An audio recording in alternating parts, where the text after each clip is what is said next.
Hello, everybody. What's going on? Welcome back to the channel. We've got a very special guest here, Maddie Allen.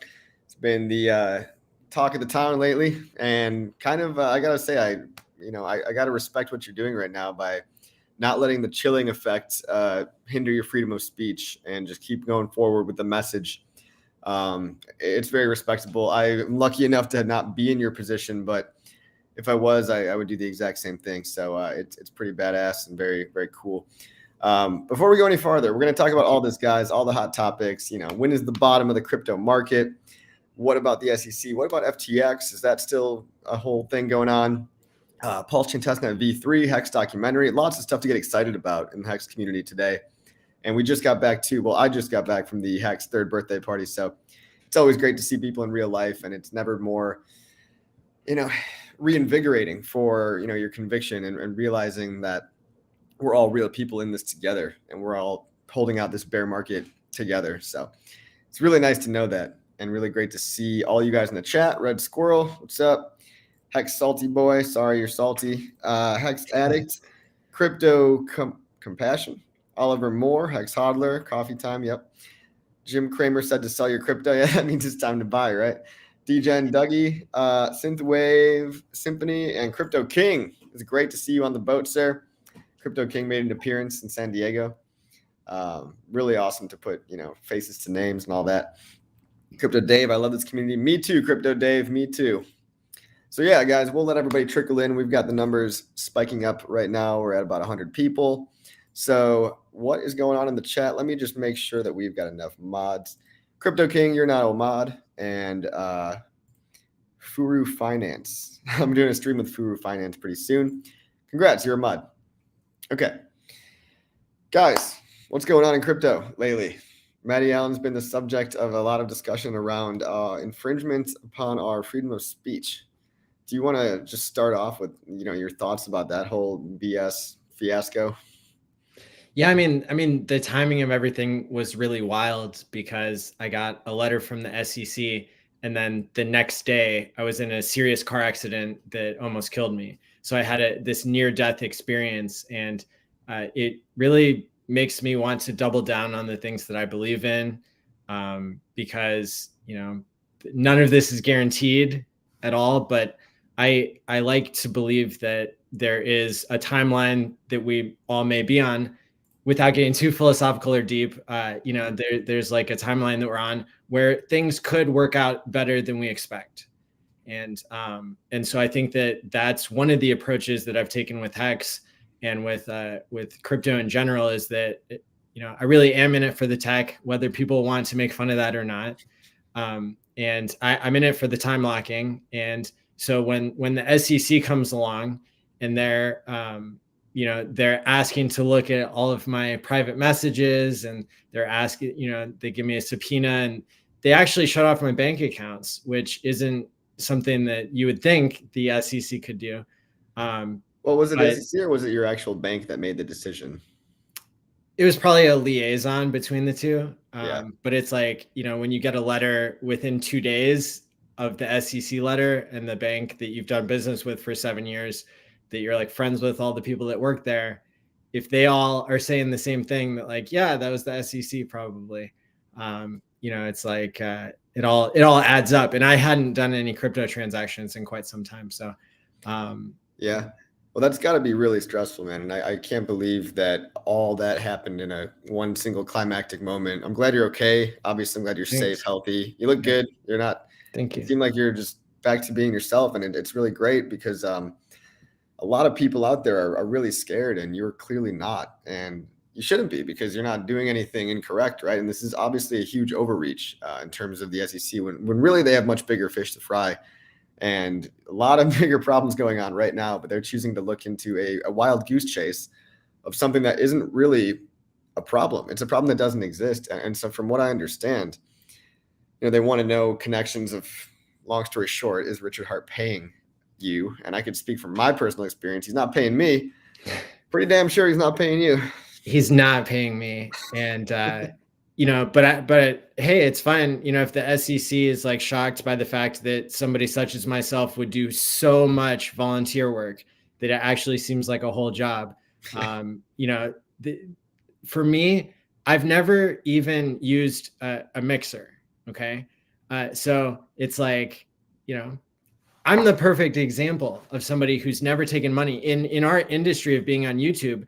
It's probably 99% of people are taking money to promote pump and dumps. Yeah. Within the HEX community, it's probably 99% of people aren't. And Yeah. so that's really different than any other cryptocurrency. And there are lots of ways that HEX and hexagons are different than our peers. Look, it really is an enigma what we became a part of and how that's evolved over time. What's up, SJ? What's up, Crypto, Hex Hodl, Jimmy Diamond? Hey, everybody. It really is an enigma because, like you said, why would all of us be so passionate about a crypto product without, actually doing paid promotions? I mean, none of my promotions have ever been paid. I've paid myself with good investing choices. And that's all I need. And now I want to, show other people how they can do the same thing. It's really not that hard. And it's just that it's a shame because, I'm one on the spectrum. I can see how they would think, you can't just let it get you too angry. Although I was pretty furious. Every time I hear about something happening, I become enraged quietly. But looking at their side of it, it's like, well, yeah, it does look like we are a fanatic group of individuals that really love the idea of financial freedom, long-term delayed gratification. We all share some common ideals, but we're a decentralized community. And that's really an enigma. That's really something that, again, 99% of crypto is not. 99% of crypto is getting paid under the table. They're taking quiet backdoor deals, and then they're making a YouTube video about the hot new coin of the week. And then they're dumping all the coins that they were paid in advance right onto your head, the unsuspecting pleb victims. And so, yeah, that's probably 90% of people out there have run some kind of shady deal like that. People like me and you, I've never taken money from a third party to promote anything, any kind of coin. If I like something, if I like a crypto project or an idea, I'm just going to talk about it because I genuinely like the idea. And I've never tried to victimize anybody. And, that's especially not my, my followers, my user, my people, the community. And it's disgusting what we see in the space, but I can see why this would look a little bit more like an organization. It's because we are loosely organized under a common set of ideals, right? And it's pretty cool. And it reminds me of like the time you and I got to go to a Cubs game together with a bunch of other people who like HEX. It's like, we were in a stadium full of people and they all like baseball so much that they're willing to like have it be part of their lives. They're willing to like promote the idea of baseball games and stuff. And so, people do care about things. People talk about it with their friends. People talk about it on YouTube. Yeah. This is, it is pretty normal. The thing that seems pretty strange about HEX, I think to most people, is the headline that you can get 38% APY. And, yeah. So the headline 38% APY is one that, it's the global average. It's what people were getting, the APY that people were getting early on, averaged with the APY that people can get now. So the real maximum APY that you can get today is something like 32%. So I do agree that, you need to realize what average APY is versus what's the APY maximum that you can get. And also realize that although we might think this is obvious, the APY is not coming in the form of dollars from a centralized company. All right. It's just more HEX. The coin is very simply just inflating itself via the code to pay that APY out to the people that choose to run the code. You're not interacting with the middleman. You're interacting with a little piece of code that lives on an immutable blockchain. So yeah, I guess it can seem scammy, with these flashy headlines, but when you look below the hood a little bit, it kind of filters out certain people too that will just be dismissive of everything. These are some of the same types of people that would have just dismissed any new idea like Bitcoin or even Ethereum. There will always be naysayers, but it's not that weird to have a fan group, and I look at crypto, like you just said, like sports teams, right? A lot of us are just, we all agree that crypto is awesome. We all want, crypto mass adoption, whatever coin that comes in. But we're just different teams, different tribes supporting, different ideas within the community. So yeah, that part's not weird. Hex Huddle says global APY is 3.69. No, it's the global inflation I think, right? So the 36% actually still applies if you lock the average length as people have locked up until now. And so if you go 6.5 years, then I believe because 10% of the liquid coins are locked, that causes, or sorry, yeah, 10% of the total coins are locked. That makes it so that really when the HEX smart contract, which as you said is decentralized, when it is paying out inflation, like Bitcoin pays out inflation for its security, the type of security that HEX creates is more holding up the price, because people who are holding liquid are happy to be diluted by 3.69% per year inflation. They're happy to be diluted so that they can have the opportunity to sell when everybody else is locking up. And so both sides of the equation are winning: the people who are experiencing the inflation and the people who are getting paid the inflation. Yeah. I mean, yeah. And so I did think that it was like that at first as well. My understanding was, oh, if 10% is staked and the inflation rate is 3.69, then, wouldn't it be 36.9? It's actually not quite like that, which is why that original graph was taken off of hex.com. Okay. Hex Hodl says that the total the current average includes big payday stakes as well, right? So if you actually want to do the calculations today, it's a very uncertain calculation to do, because you need to take in the daily payout per T-share per day. And that can always be different. If people emerge into the unstake, you're going to get a really good day. And then 10 years from now, what's it going to be? It's literally impossible to tell, but it's not for an average stake, right? It's actually the average maximum amount that you can get today is a bit lower, about 32%. I mean, guys, fact check me on that one in the chat too, because I would like to know how the calculation is really done. If I'm not doing it correct. And if we stake for only a year today, the APY looks like it's going to be about 10 to 12%. Mm-hmm. But it's that you're time locking an average, like along with the average, is part of the equation you can do to figure out that you won't be diluted. And so it's a deep rabbit hole to fall into. But once you've done a few laps inside of the rabbit hole, then that's something where Crypto Coffee and I can speak at a very high level about this kind of stuff. Yeah. I mean, I'm always learning new stuff about HEX, and that's really the cool part. Is it's so much more complicated. It's as simple or complicated as you want it to be. If you want to dig into the share system and all that, that's fine. If you just want to know, hey, buy it, hold it, number go up, that's fine too, because that's really. You ever see the meme where it's like, the low IQ people and the high IQ people, and then like the middle tier are like the ones that are all triggered, because it's like, at both ends of the spectrum, HEX is just good, right? HEX is just a good thing. Like you don't need to make it more complicated. And I think we like to cover up ideas we don't understand with technical complexity sometimes, but the real ideas that we preach are pretty simple. Guys, delayed gratification is something that's an evolutionary advantage. I mean, it's part of human nature, and it works in the real world. 401ks, vested shares, certificates of deposits, dividend-paying stocks. This is not a new concept to humanity. So why wouldn't you just make the same type of yield-generating asset, but make a decentralized version?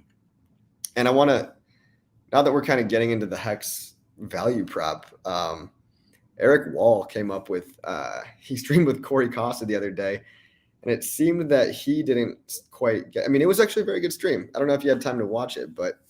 I can't believe I missed it. Yeah, I'm definitely going to watch it. I wish I could give some commentary. I've been following Eric, and I'm amused by him, and I also think he doesn't get it, and it's fun. He admitted to trolling the HEX community for entertainment.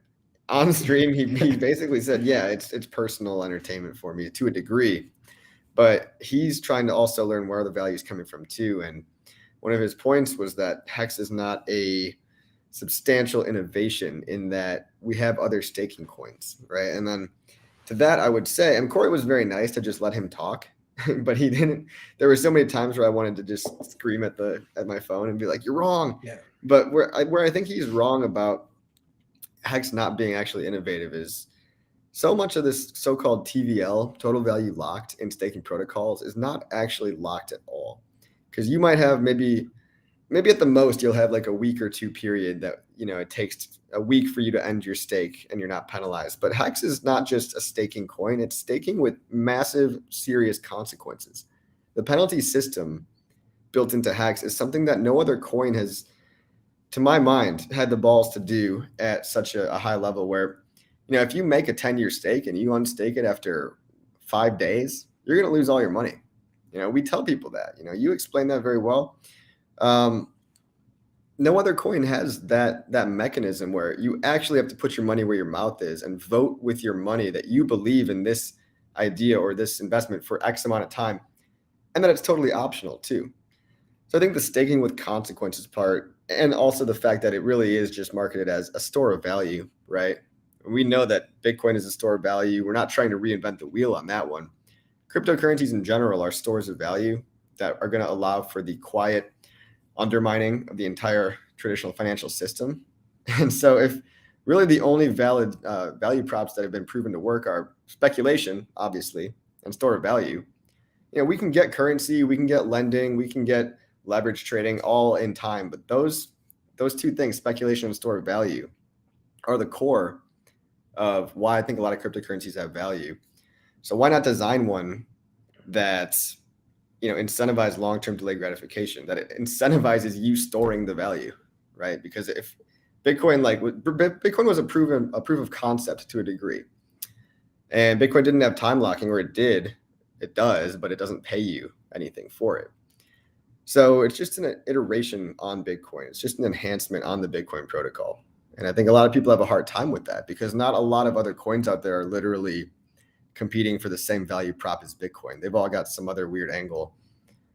But what do you think about that? Exactly. Yeah. I mean, it's very unlikely for something to come along and be better than Bitcoin. Even Ethereum, with all of its bells and whistles, it hasn't caught up to the price performance of Bitcoin. It hasn't gone up 7 million X. And, HEX is following in the footsteps of Bitcoin and Ethereum. And we're kind of, to me, it's just what you said, that the store of value function of money is best expressed in code when it's immutable. That when you have that layer of it, when you have crypto that you can send to your future self. And I may have been the one that started using that terminology probably the most when I talk about people changing their behavior, because I was always looking for a cryptocurrency where people could change their behavior, because as a psychologist, I believe that people changing their own behavior is like the most bullish thing for the world economy, because our current system is so inefficient. And it turns out that money is a perfect motivator for people to do work. That's why people work for a paycheck. But if people were basically with paper money, you can't force yourself to save for 15 years. But with HEX, you can. I mean, yeah, just imagine all these Bitcoiners that even if they bought it at $10 and they sold it at $1,000, yeah, they got a great deal. They made a 100x, but they would have no idea that Bitcoin's going to $69,000 one day. And you could have shaken yourself out at any point along the way. You might have been happy with a 2x or happy with a 3x. So that's where I think your experience as a psychologist, you tend to shine a light on an area of HEX that didn't really occur to me at first. That HEX is a tool for positive behavior change, and you really focus on, I think, one of the emergent properties of HEX that not even Richard really predicted that would happen to this level, which is we see people in HEX that were actually saved from deep, dark places in their lives, or even just people that were having an okay go of things. I'm not saying everybody in HEX is some kind of like former, total tragedy or anything, but like a lot of people, and myself included, we have a newfound sense of purpose and direction because we now have something to look forward to by delaying gratification. And man, don't you wish Bitcoin could pay you to hold it? Unfortunately, it can't. And you have to give your coins back to some sketchy middleman like BlockFi that just went bankrupt and lost everyone's money. the opposite of why crypto was invented. Instead, we have a decentralized version where when you actually start to stake on a yearly time scale, your whole mentality about everything changes. You realize how trading is such a futile effort. You realize how long-term you have to start thinking about your own life. And you start thinking, well, where am I going to be in 5 years? What do I want my life to look like in 7 years? I mean, if I can hold HEX for 7, 10, 15 years, just imagine. And then you have more incentive to kind of work to see the future that you want to live in. Oh, And that's what we're doing right now. We're trying to make that happen with our language, with our speech. Yeah, it's changing people's behavior maybe even more than we realize, because here we are in the middle of a bear market, and we have so much engagement on our channels. The people who follow, hexicans such as you and I, like they're still here. And most cryptos, like if they're down 90% or 95%, everybody scatters. But in HEX, it's like there's more and more momentum building behind all of us. Yeah, man, I agree. And Esther's got a nice comment right now. She quit her options trading course and put that money into HEX. No doubt it would have been turned into dust otherwise. I agree. It's not a matter of if, it's a matter of when. And take it for someone that I traded for 2 years. And I was lucky enough I lost money, but I never felt like I lost money to a detrimental degree. I would maybe lose a couple $1,000s here and there. And I, make it back and then put it back into crypto and lose it again. But I would lose money slowly. And luckily, I quit before I actually blew up my whole entire account, blew up my whole entire net worth. But it was just such a grind. I remember those days looking at the screen and going to work in my 9-to-5 job and, setting alerts on my phone to see if the price hits this, then I have to go do something. And it was really taking a toll on my professional life, my relationships with people, friends, all that. It's not the glamorous lifestyle that I think a lot of people want it to be. There are a lot of movies like Wolf of Wall Street. They try to make it seem like trading is this glorified thing, but there's a very abnormally high, you probably know the stats on this, there's an abnormally high amount of people with psychopathic tendencies in Wall Street. And there's also a high amount of amphetamine use and addiction. And these are all things that kind of come full circle into impulsive behavior. And it ends up putting you in this rat race or this maze where you never actually get what you want. You just get addicted to that short-term dopamine spike. And it's not a healthy way to live. I did my master's thesis on impulsivity and addiction. And so, yeah, I can definitely speak to that, that when we consider how HEX and crypto, how HEX itself is different than other cryptos, it gives people the superpower of time locking, which stops them from acting impulsively. If I want to hold Bitcoin for 15 years, I have to wake up every single day and not sell my Bitcoin. I have to stop myself. I have to inhibit my response, which is the opposite of impulsivity. So there's endless impulsive moments that I could slip into. Whereas with HEX, if I time lock it, then it's a different story. Yeah, and that's a big deal, right? Because it is. You're getting paid every day. I like that we're getting back to the basics here, because we a lot of people get ingrained in the community, and then we start talking about all kinds of complexities like, Hedron and Icosa. What's the Icosa ratio? Oh, did you hear about Poly? Oh, hey, there's a deficit on Poly. None of that stuff really matters. It does, right? I'm not saying it doesn't matter, but stake and chill, the whole Zen attitude of stake, chill, let your money work for you, and then spread the good word to other people and onboarding new people. I think that's the most important thing of all of this stuff. So a lot of new coins coming out. They might be good for HEX on a spectrum, right? Some are actually pretty good for HEX. Some are detractors straight up, and then most things fall somewhere in the middle.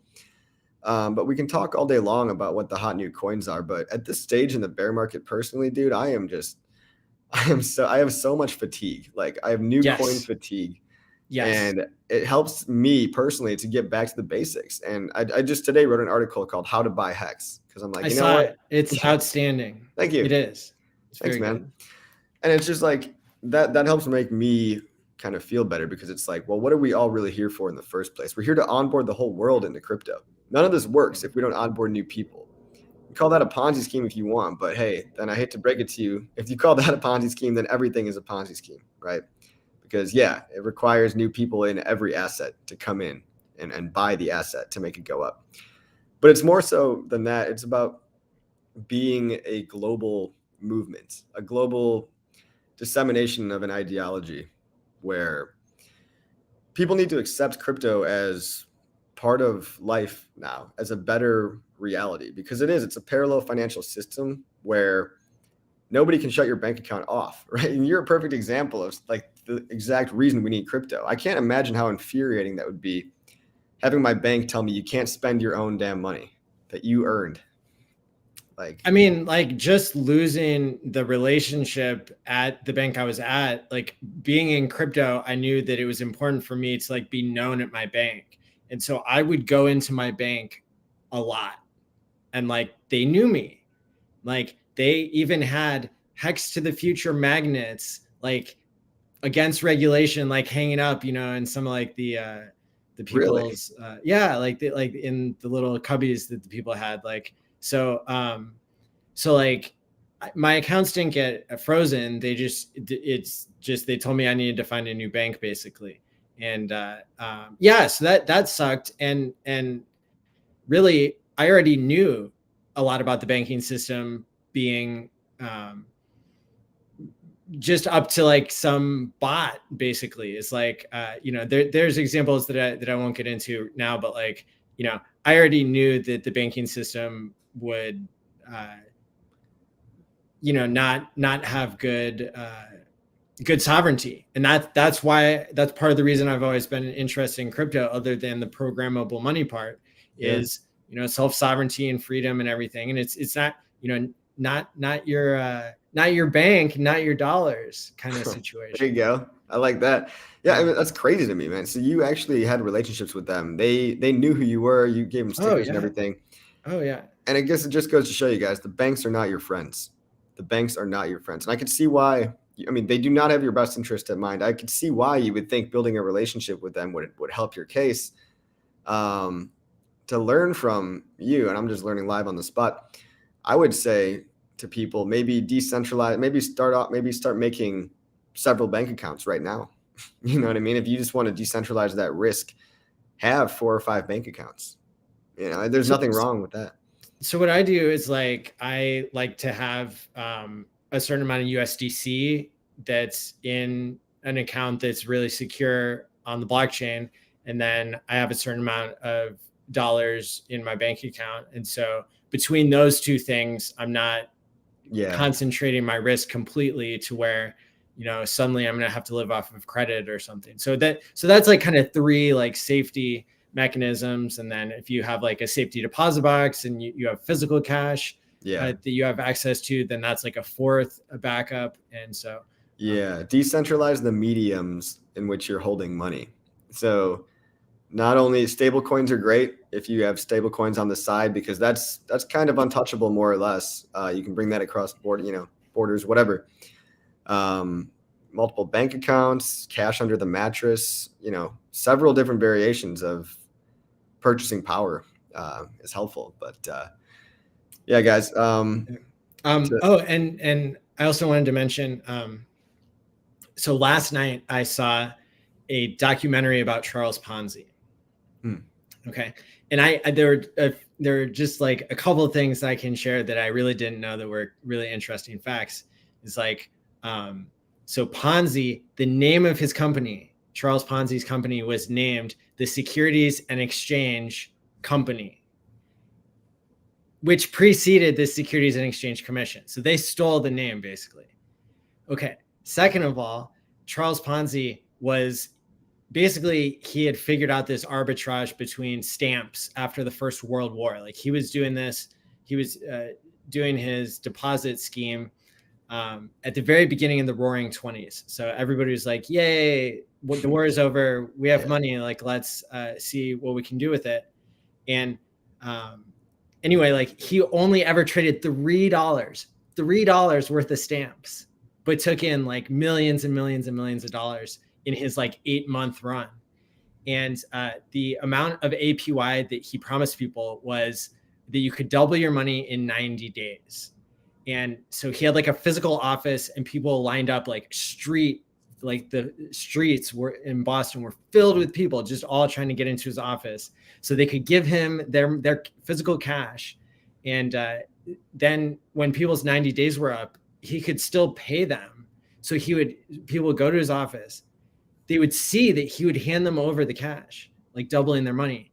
And then they would take all that money plus some, like throw it back in, because they believed in it, even though people weren't realizing like that the reason a Ponzi scheme doesn't work, and what it was called before then, is called robbing Peter to pay Paul.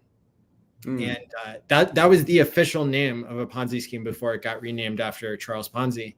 And HEX is nothing like that, because you're not paying new people with old people. Yeah. Or you're paying old people with new people. Well, wait, isn't life a Ponzi scheme because the new people have to pay the old people's Social Security and all that stuff? Or in a way. HEX is a voluntary system where if you're buying HEX, what you're doing is, you're paying somebody for it, and that's no different than like the car market. Like you could buy a car and sell a car, and like, the people who have cars like are the ones who are starting off with things. So you do have to have new money in order to have a market. But the fact of like new money going to pay old people with no underlying no underlying like collector interest or anything. And people conflate these two things all the time. They say, "Oh, the price went down, Ponzi scheme." It's like, no, that's called a free market, bro. The price of everything went up and down together. What you're talking about is, where does the yield come from? If the yield came from a centralized pool where, some old investors are getting paid from new investors coming in and just giving their, somehow something shady was going on where their money was getting funded right to the old people, that's a Ponzi scheme. And you actually don't get paid interest just for holding HEX. You get paid interest for time locking your HEX. And that's really important too, because you have a willing buyer, you have a willing seller, and you have a willing staker.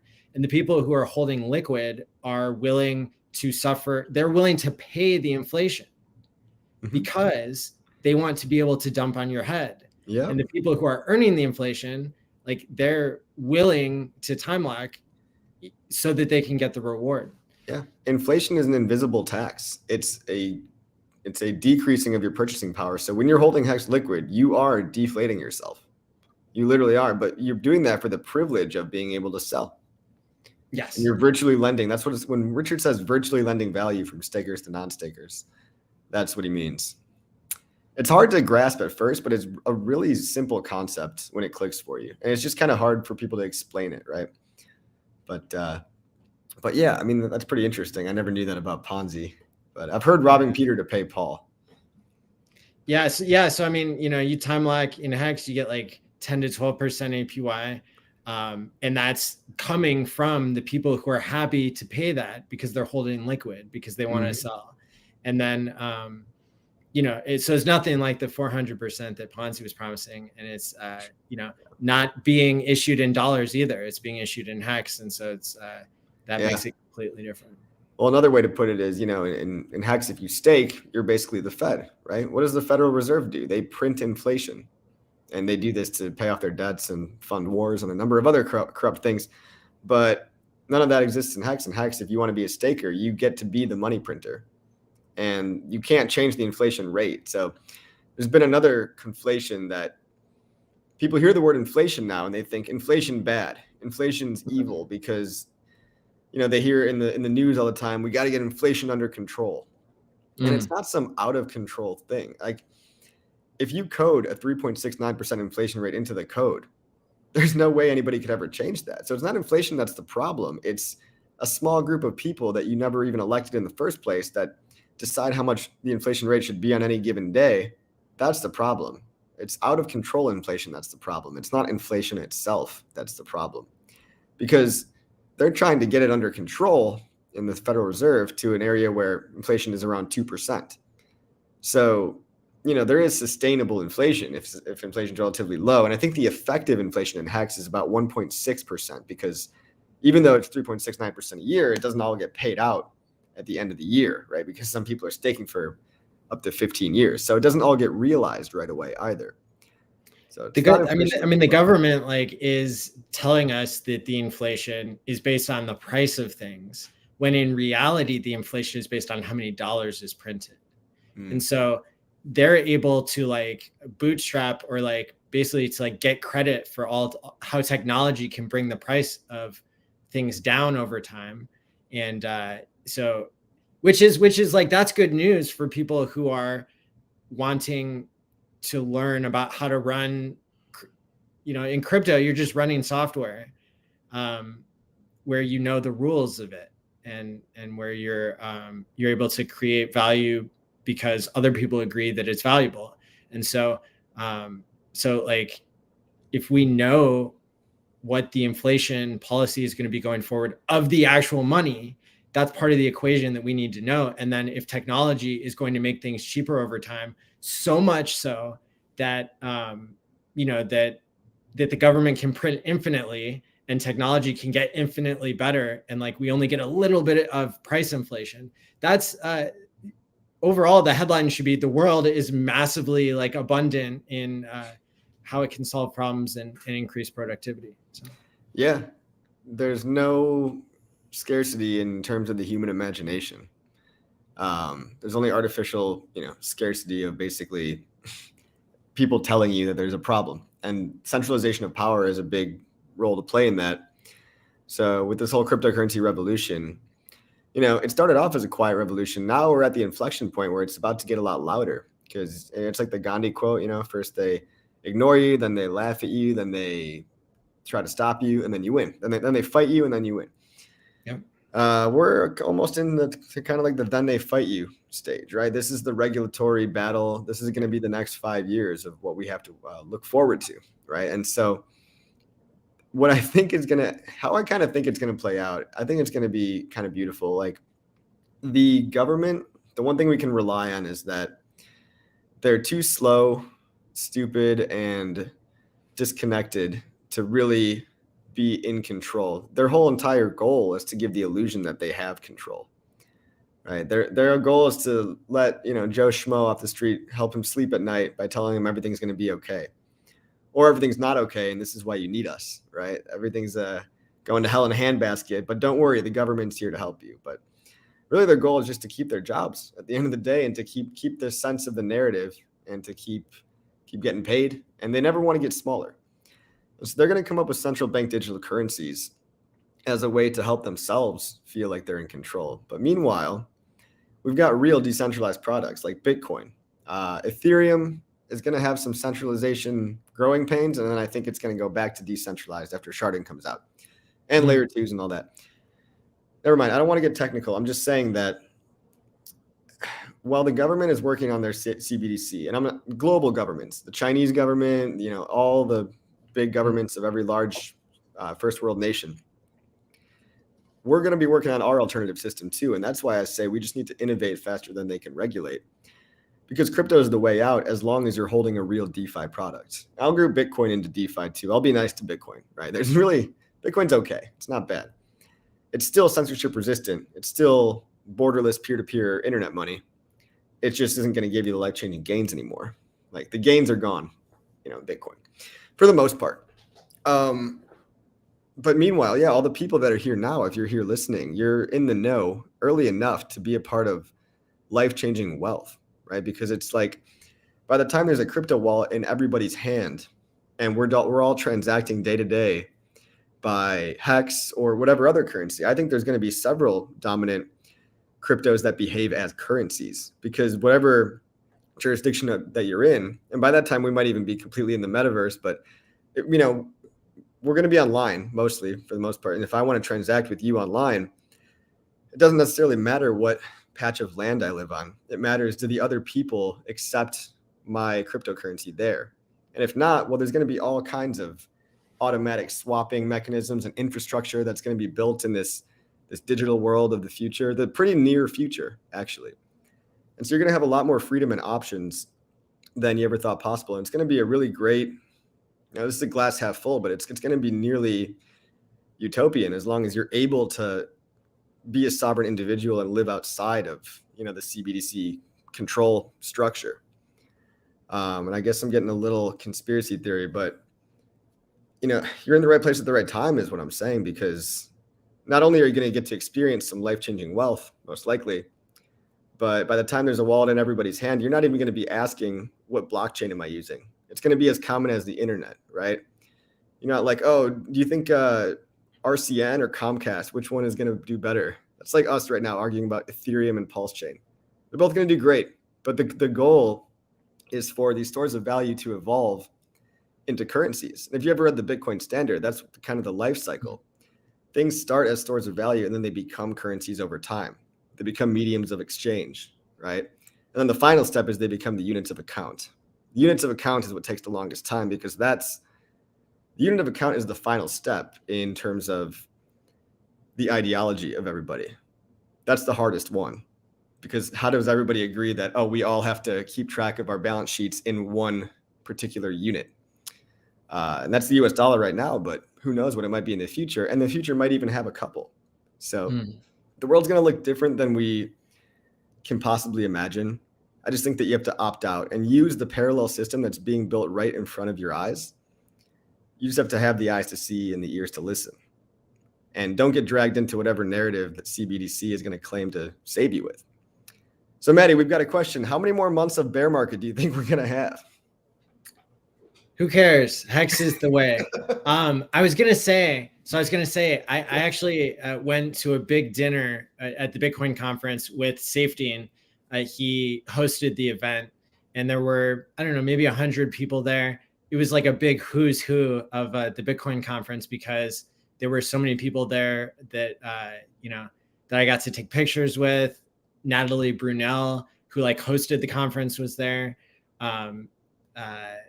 The dude that Richard dunked on like right before the Bitcoin conference, with like whenever the Bitcoin conference organizers, they run a channel called it's the main like Bitcoin magazine channel or something. Oh yeah. Remember how Richard had totally dunked on that dude? What was his name? Alec or something? I don't remember that, but that's hilarious. Anyway, the dude who had just gotten dunked on was sitting there like 2 days after he got dunked on by Richard, just like, obviously like his girlfriend was giving him hell for like, all the Bitcoiners hated him at that point because he had lost the debate to Richard. And so I felt bad for the guy, but not too bad.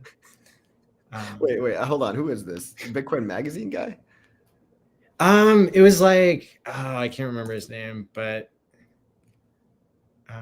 he runs around with Mark Moss, actually, who is cool, who I had brunch with. I had brunch with the Playboy model, Jessica Vaughn, and nice. Some other cool people. Somebody in the comments says it looks like you're in an interrogation room. Are they trying to get your ladder strategy? That's right. Yeah, I mean, they could learn a thing or two from, they could how squeaky clean my books are. But I think, yeah, like when I was at the Bitcoin conference, it was really interesting because there was this huge divide. On one hand, you had so Ross Ulbricht's mom was there, and she didn't get to speak like she normally does at the Bitcoin conference. They canceled her speech because she had promoted an NFT project where all the money went to try to free Ross, but it wasn't on Bitcoin.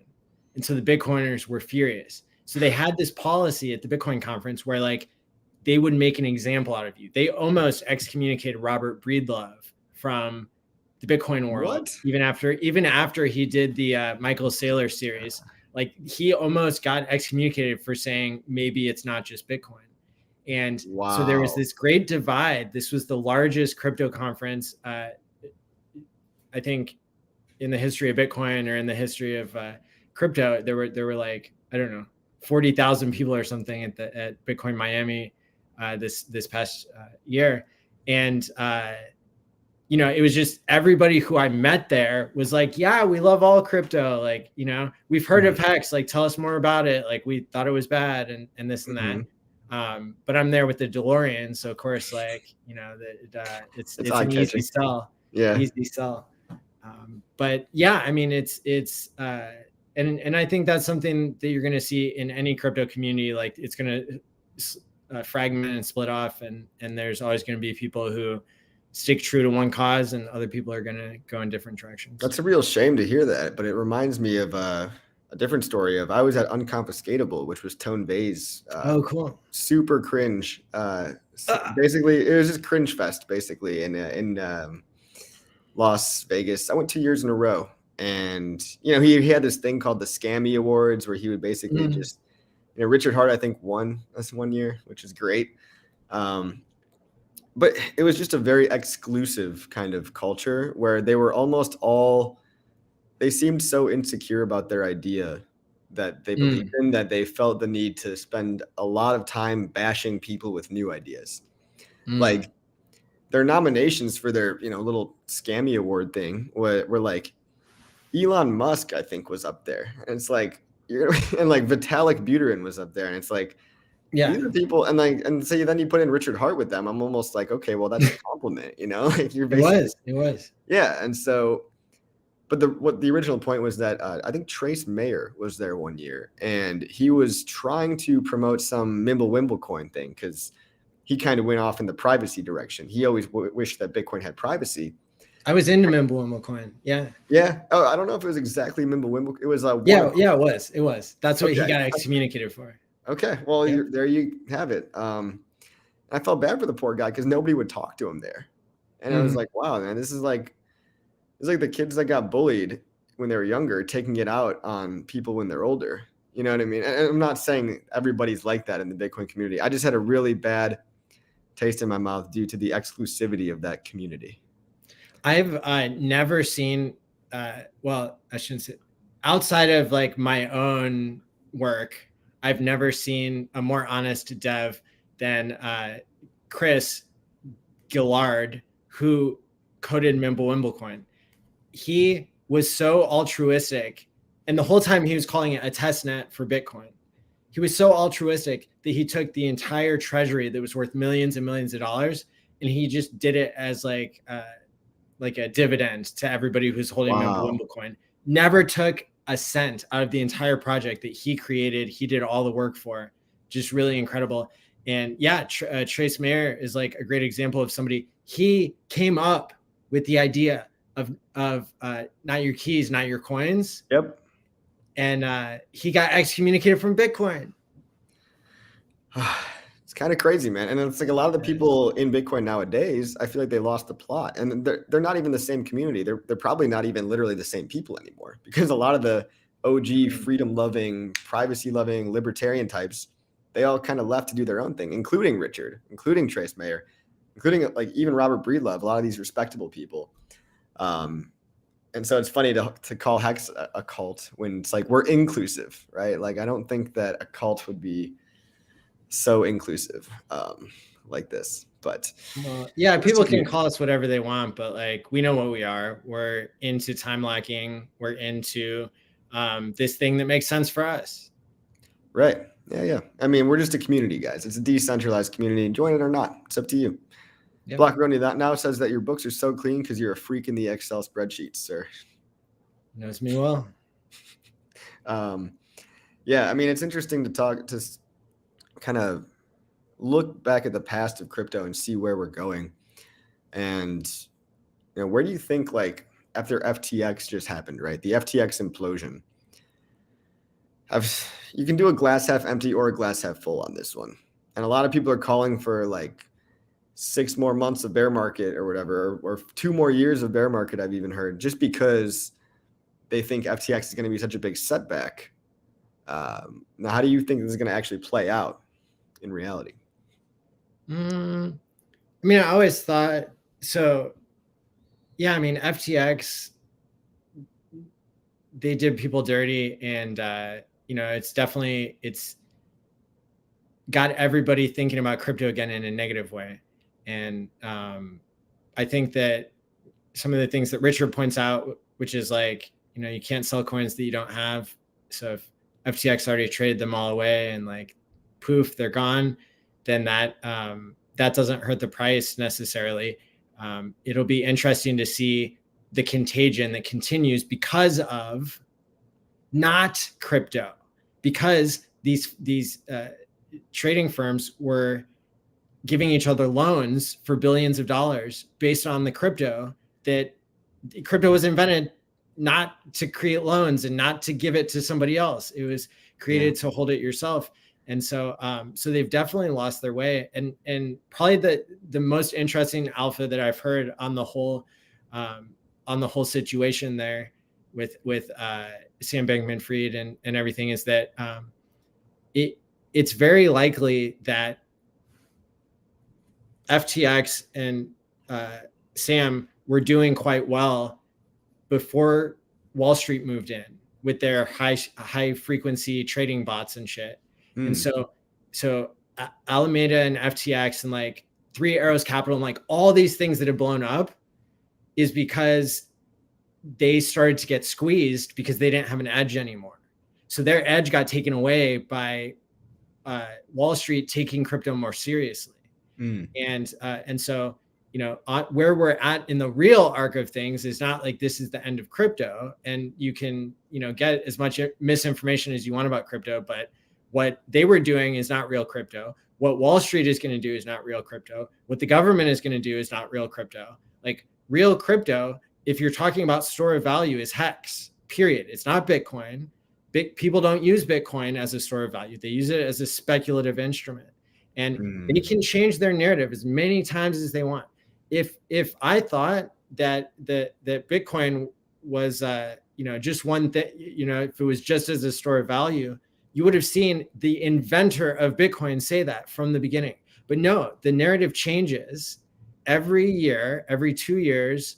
It doesn't even last a whole cycle. Yeah. It's, they say that it's peer-to-peer cash. They say it's proof of concept. Then they say it's censorship resistant. It's digital gold. It's uncorrelated asset, right? Like the narrative always changes. Now with HEX. That's really cool, man. I never thought about it from quite that perspective. A couple of things I wanted to dissect from that take is basically the first one was, I agree with you that I don't think it's going to have that large of an impact on the overall crypto markets in terms of time. All these people saying, oh, this is going to be such a brutal winter. We're going to be in for another decade of crypto winter. Not necessarily true, because the only thing that matters to the price is buying and selling, right, for the prices. And because luckily, or unluckily, but luckily for us non-FTT holders, a lot of FTX was locked up in their hyperinflated FTT token, which then crashed to near zero. So a lot of the money that they had borrowed was only based on their own token. And now that token is essentially dead, right? It's been sold to the ground, sold into oblivion, and will continue to get sold into oblivion, and Solana and everything touching Solana. Now that a lot of the air has been popped out of those tires, I don't think a lot of other coins, other than maybe Bitcoin, is really left for any more drastic movement. And the reason that Bitcoin is vulnerable to some drastic swings is exactly what you said, which is the fact that Bitcoin is now traded by Wall Street. Wall Street has crept its slimy little tentacles into Bitcoin land, and they're all on BitMEX, Deribit, hyper over leveraged. They're on platforms that give you 100x leverage to retail. They give 100x leverage to everybody. They don't care. And that's what causes these giant, short squeezes and scam wicks, is because everybody's over leveraged. And then when Wall Street gets a sniff of that, there's blood in the water, they can nuke the price up or down with their larger orders just by, having a little more data and a little more trading experience. And so it's important to remember, that FTX is not crypto. I'll say that again for the people. FTX is not actual crypto. Nothing to do with each other. FTX was a trading platform that was starting to get a little bit of Wall Street influence, and they were starting to offer crazy amounts of leverage. It was really easy to put up your coins as collateral. go 100x long or short on whatever they were, selling on there. And it's funny because they didn't actually hold any Bitcoin either. They traded margin trading Bitcoin, but all the collateral they held was not in Bitcoin itself. So they're not even a risk of dumping Bitcoin. But the risks that do apply to Bitcoin still are things like the Mt. Gox coins and all that, which I'm hoping that they do it in a manner where they stagger the coins out. They don't all just flood the market right away. But yeah, margin trading in general has been a cancer for Bitcoin in particular. And we don't necessarily want that for HEX. Now, I guess it leads me to another question then. We're starting to get DeFi versions of margin trading. And we saw what margin trading did to Bitcoin, how it basically ended up putting Bitcoin back into the powers that be and making a coin that was once for the people, basically making it Wall Street coin. Agree with me or not, that might trigger some people, but now there's things like GMX, which are DeFi versions of leverage trading protocols built on Ethereum in a purely DeFi way. Are these, because they're decentralized, are these good, or are they going to end up kind of with the same fate for crypto? I think there's better things out there for people than trying to get rich quick on trading against somebody else. It's a negative sum game. So just because so it's a little bit more honest if it's being run on the blockchain in a way that's super transparent. So it seems like it's a step in the right direction for something that at the end of the day is it's an unproductive game. It's a game that hurts people.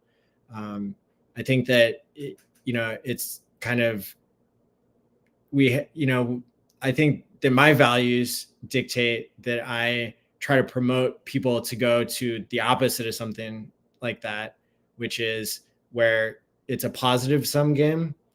And, that's like, I think time locking is it, because as you and I said earlier in the stream, people's behavior actually, we're seeing it change when they time lock.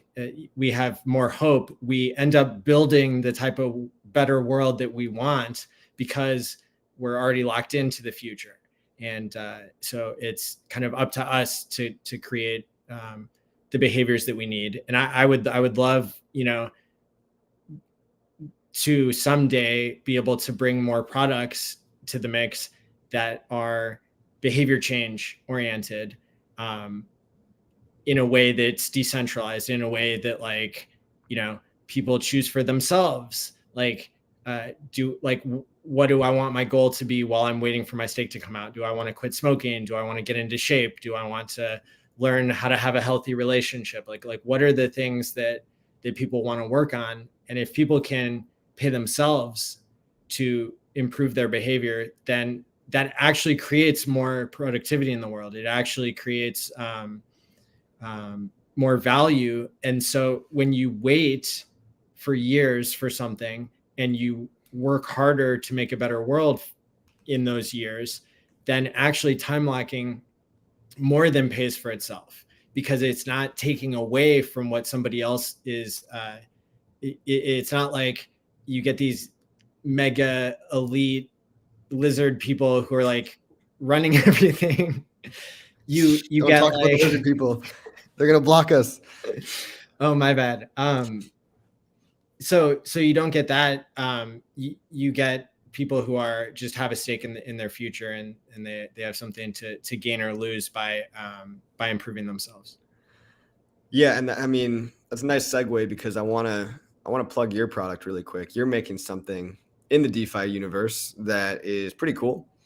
It's basically a time lock for PulseChain, and you want to talk about why you did it and what it is? Yeah. So this is like, I hope, totally different than what people might expect a crypto project to be, because I'm not even paying to make it. Okay. I'm volunteering my time, and I've put together a team of people that kick so much ass that we're able to do probably something that would cost another team hundreds of thousands of dollars to do. We're doing it for free because Thank you for that, by the way. Thank you for not having a sacrifice. Sorry to interrupt. Thank you for not having a coin or a sacrifice and all that begging for money for things of debatable value. This thing has a lot of value, and I'm grateful that it's free. Yeah, and I've gone back and forth on the idea of charging a small fee, even, which would be like a normal industry practice to do, like, oh, 0.5% of what your time locking should like go to the creators of the thing.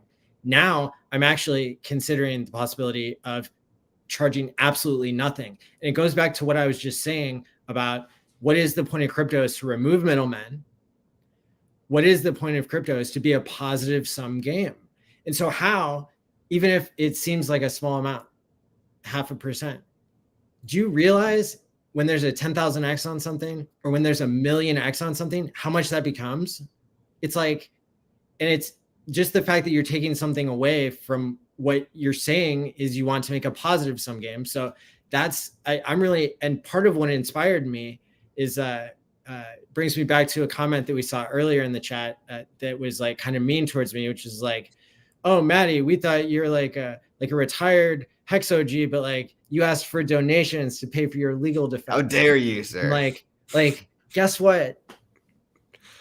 Because people didn't expect me to, the only people that are pissed off about that are the people that weren't going to donate anyway. So shut the fuck up if that bothers you, and just unsubscribe, please, right now.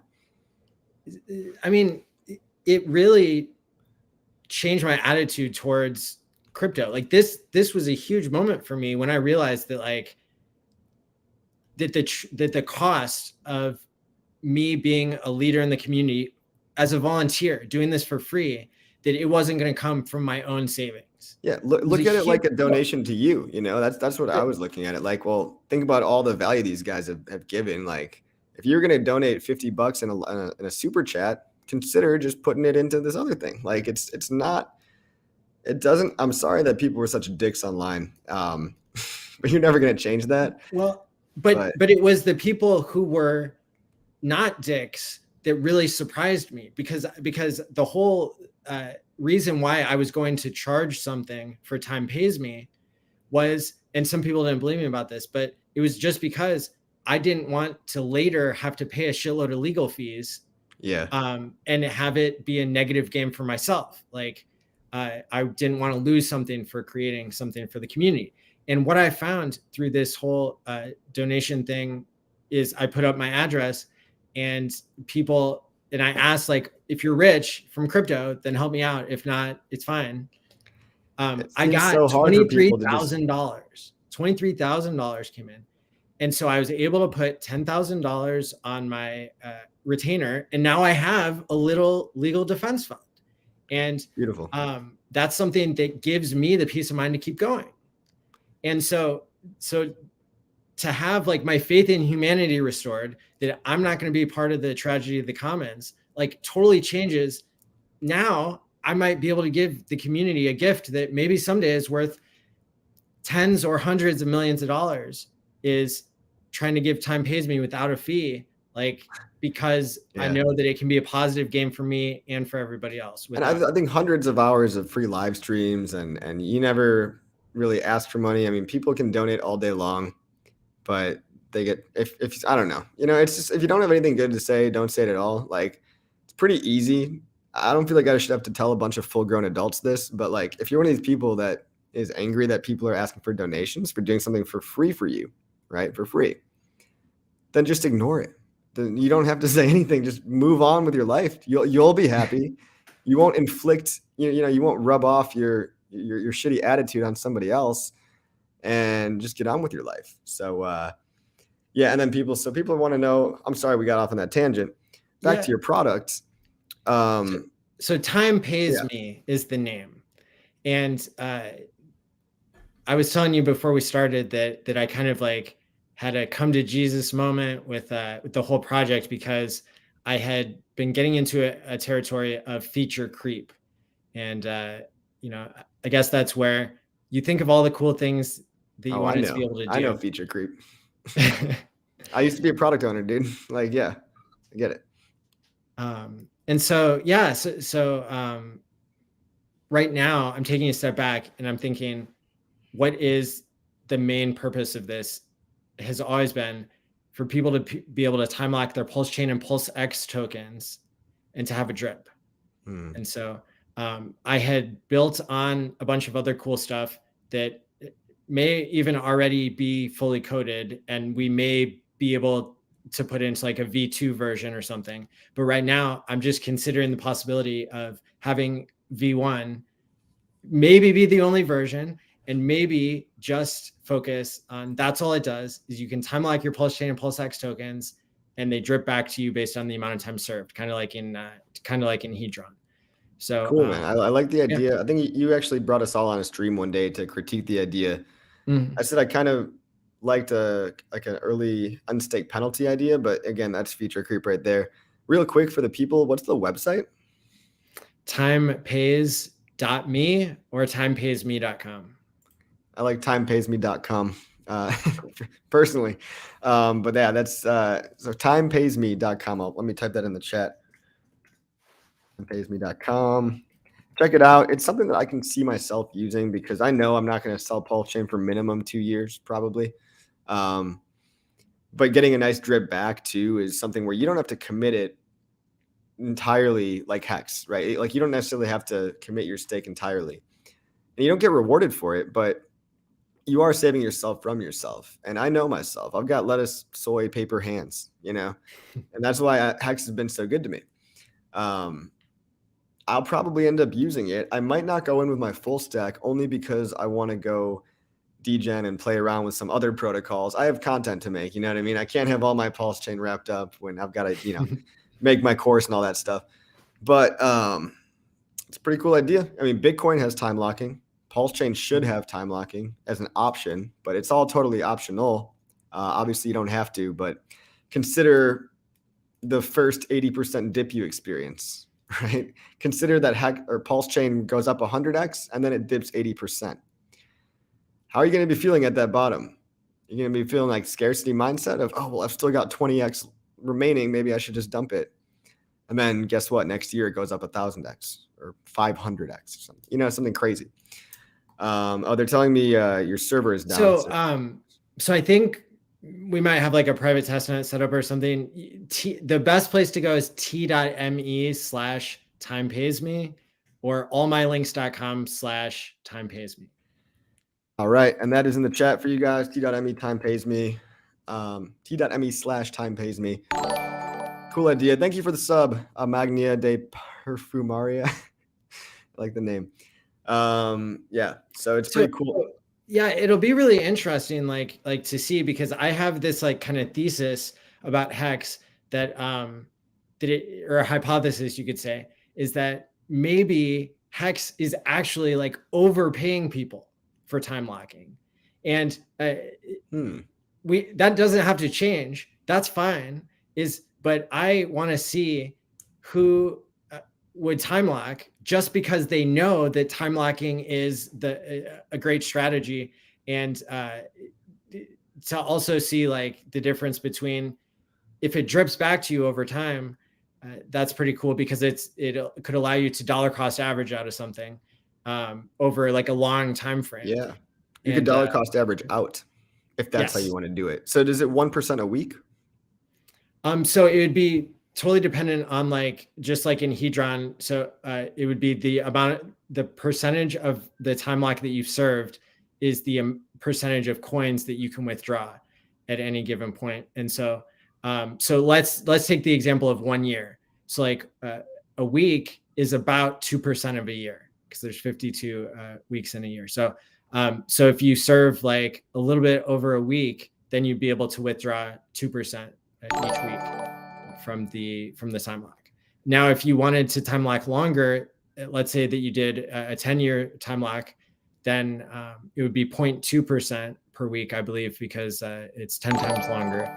And I wanted to actually ask you, like, we haven't made the final decision on like what the longest possible, like, what should the max length be?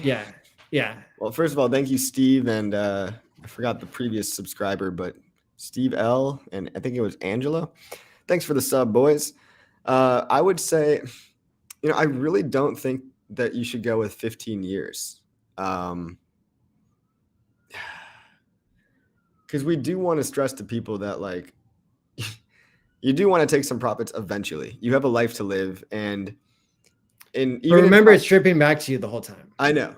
That's pretty brilliant, actually. I mean, it's and you can have more than one lock on the same coin in the same vault. So that's another cool thing too. So you could do a time lock. You could take like 10% of your stack, and you could time lock it for whatever the max is, and then you could do another 10%, and you could do it for a year or something. Well, then, in that case, I don't know. Do you even bother making a max length? Because you just don't want somebody to fat finger it and be like, oh crap, now I'm in here for 30 years and I meant to do 3. Even though they're getting a drip back, it would be significantly less if it was 30. Or like, let's say they've added an extra 3. You know what I mean? I'm sure you're going to have modals of like, are you sure you want to do this? Are you really sure you want to do this? I'm sure you're going to think about that kind of stuff.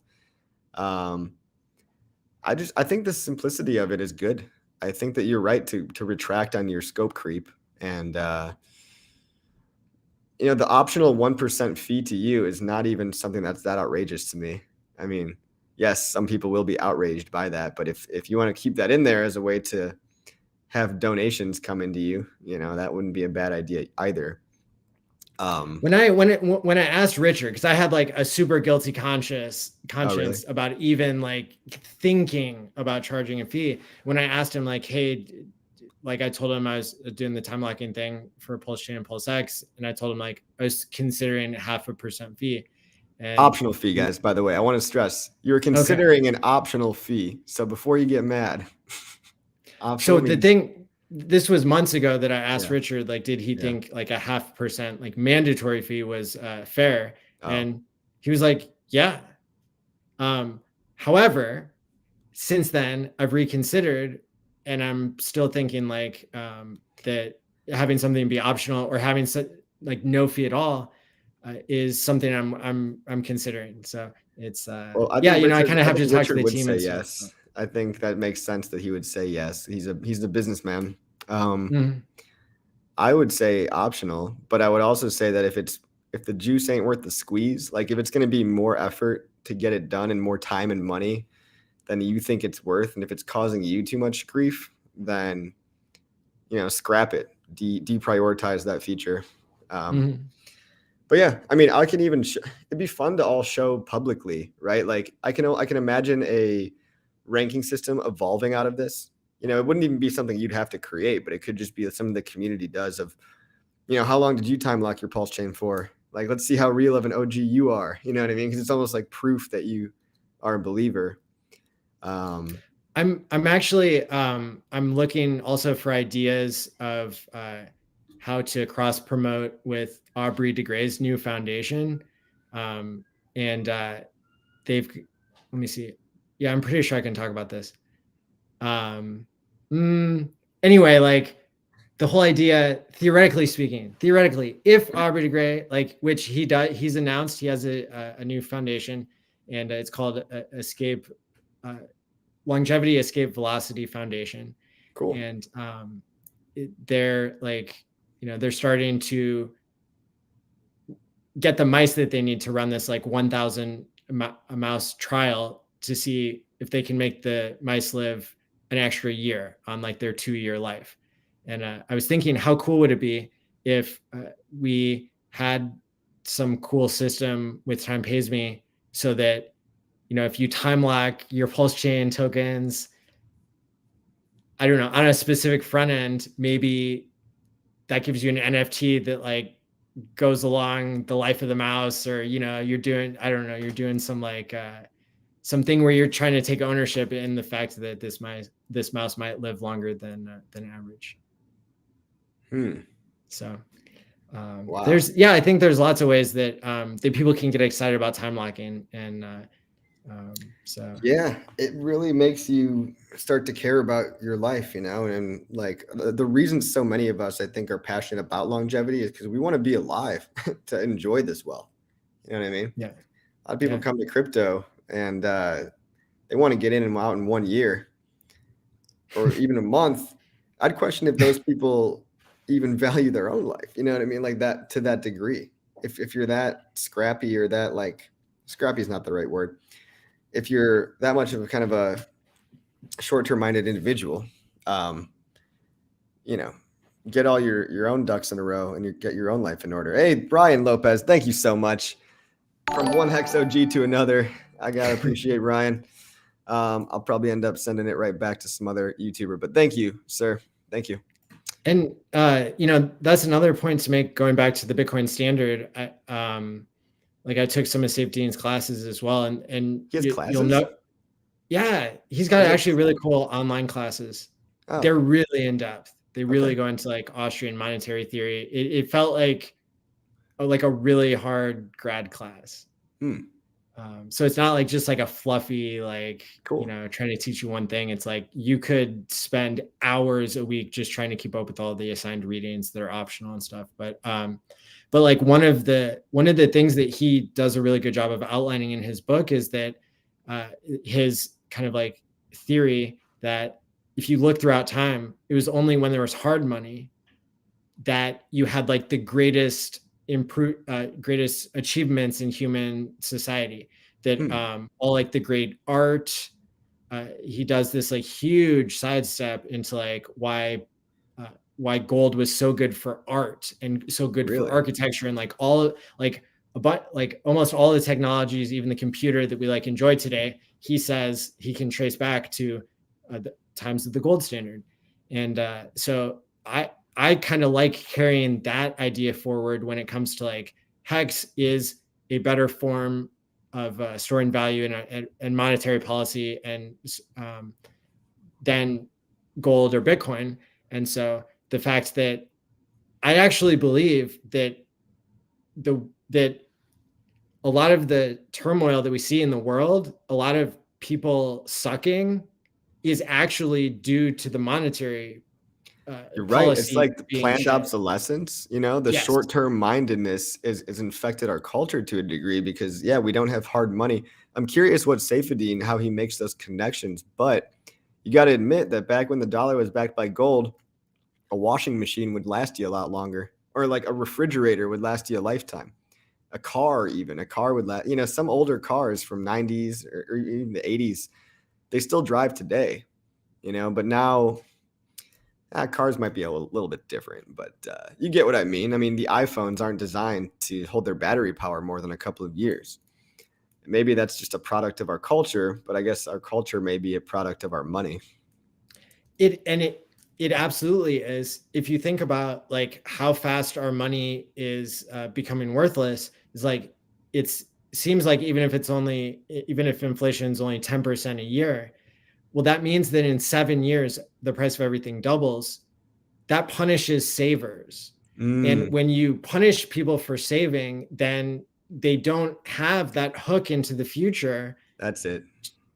To do anything but be short-term thinking. And you want to spend your money as soon as you get it. Yeah. So that you don't lose the purchasing power.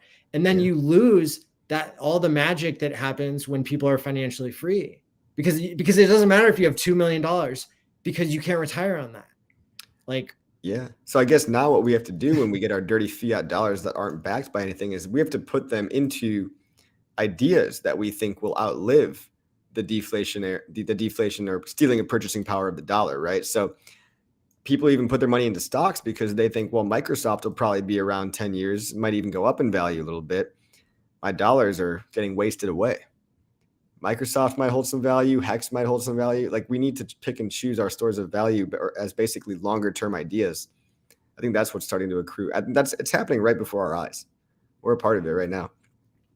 The biggest idea that I've ever had in crypto, which I've been obsessed with since before HEX was invented, is the idea that people can pay themselves to change their own behavior. And if that becomes popular, what we in the psychology research field would call contingency management, there's a whole field that shows that behavior change is actually more effective. It's more successful to change somebody's behavior by paying them to change their behavior than by paying a therapist to change their behavior. And therapists are like okay at their jobs usually. I can speak as one who is good.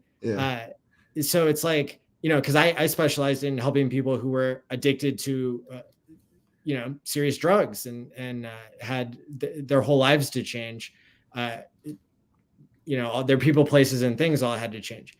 So I believe from that background that when we do fix the money as more than just what everybody says in crypto is like, oh, we're fixing the money. Ha ha ha. Just kidding. We're like going to rug pull you. But like, if somebody actually did fix the money, you would know that because you wouldn't have so much fighting. You wouldn't have so much populism. You wouldn't like all of the things you wouldn't need meme stocks because people would be getting a fair deal with the store of value that they have access to. Wow. Yeah. I had to write down contingency management because you give me a lot of new content ideas, to be honest. Cool. Paying people as a form of therapy. Hex Monkey says you're going to make yourself obsolete. Lol. That wouldn't be a bad thing, right? Yeah. Might be a good thing. I was just talking to Crypto Kool-Aid about this. I mean, he had some ideas about setting up kids with, hex stakes and having them learn how to do their chores and graduate high school and all this stuff because they would literally get a financial incentive to do so. And then I guess my counter to that is, well, they need to believe that hex is real first. But, both of these things can kind of coincide with each other. And so I didn't realize how much of a proven psychological concept that is. But I think that one of the features I'm really excited for in Staker at V2 is a primitive version of this kind of utopian idea that I think Crypto Kool-Aid was talking about. But I think Staker at V2 is going to have, special dates that you can plan for. Or, like I want to buy a wedding ring when I'm around, whatever, 28, 30, whatever. I want to buy a new car on this particular day. And then you can allocate and name a particular stake for the thing you're trying to get one day, Yeah. Yeah. That right there is a really important thing. When being able to label what your dreams are, what your goals are for finance it's a really big deal. So the article that I wrote before I became a Hex YouTuber, you can get to at my Medium page, but also I have like 3gcrypto.com takes you to it. So you get around the paywall, and at 3gcrypto.com, you can read this article I wrote about like how crypto can help fix mental health. And part of the idea there is that that they're basically the economists have been wrong, and they gave the Nobel Prize in economics to two psychologists who said that people are bad at saving money, but the psychologists did not account for and so their solution that they literally got the Nobel Prize for, their solution was give governments more control to like enforce 401ks because people suck at saving. My what God, they didn't account how backwards. for, and you can look into their research, the methods that they used of measuring like people, like do you want $100 an hour, do you want $110 in the future? But like they never accounted for the inflation rate, and so literally all they were measuring is how shitty the money is for people, not how shitty people are for the money. Wow, dude. And that's how you get Los Angeles. Give all the money to the government, and here's a city full of heroin needles and tent cities. Because nobody values. Oh, wow, that makes so much sense. So we can change literally like huge aspects of society, I believe, by uncovering this part that actually people don't suck, the money sucks, and when you actually get the right money in the hands of people, it's not the people themselves that are good or bad with money, it's how the monetary policy is.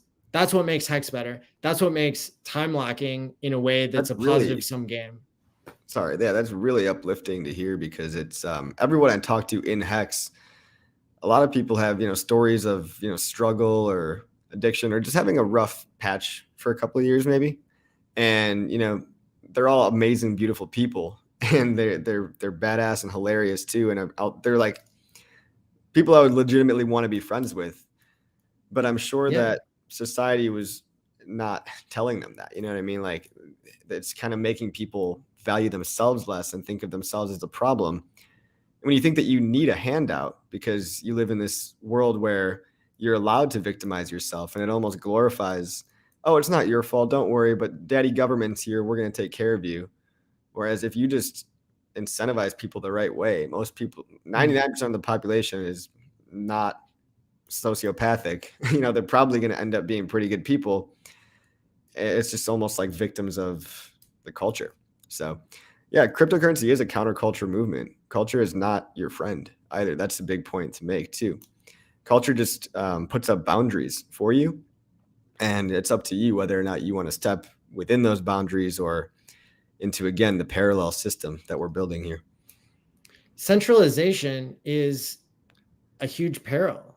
I mean, it's what victimizes people and, teaches them that they're the problem. But in reality, it's just that human society was never meant to have like power so centralized. And so when you decentralize the power by separating, the state from money, the same way that you separated state from religion, like that's where you really get this ability to unlock the power of people paying themselves.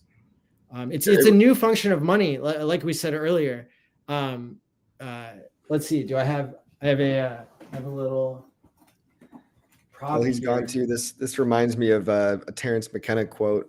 He talks about the archaic revival, right? About when society is hard pressed in bad times, they often look back to a time of more prosperity. And similar to how in the Renaissance, they looked back to the apex of ancient Greece and borrowed from a lot of ancient Greek culture to try to make society better after the Dark Ages, right? That was the Renaissance.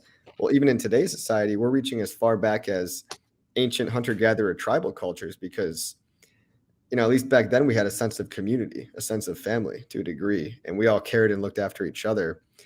That's been lost with the centralization of power. And so, based on how lost we are, maybe it's a function of how far back we reach to find those ideals. But go ahead.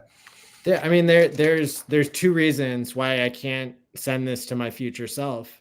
Is because it wouldn't be worth anything because of inflation and because it's not programmable.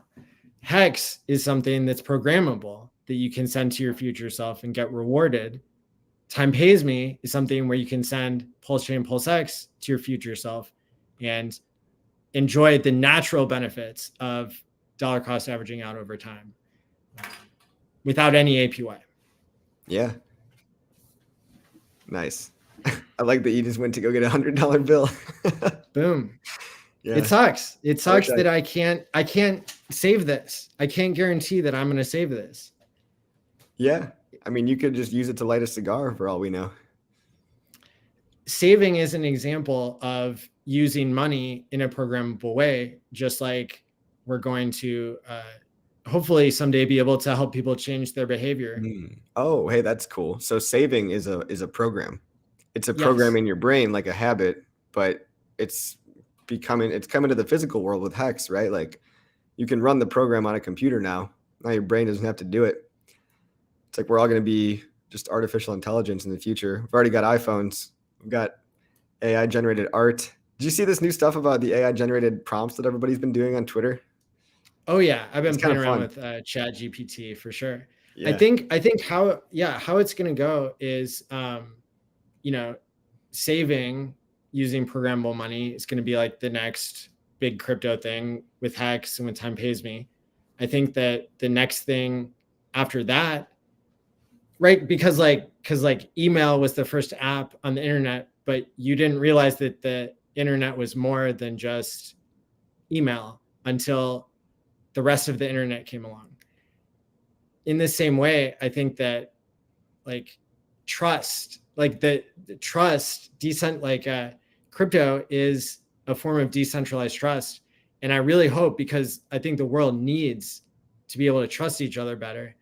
And so money is the first app on this this like decentralized trust protocol that we have. And that, I think that's also very hopeful for humanity. Wow. Yeah. I mean, yeah, it's hard because it's supposed to be trustless, right? They say don't trust anybody because you shouldn't have to trust anyone. You should trust code. Code is more trustworthy than man.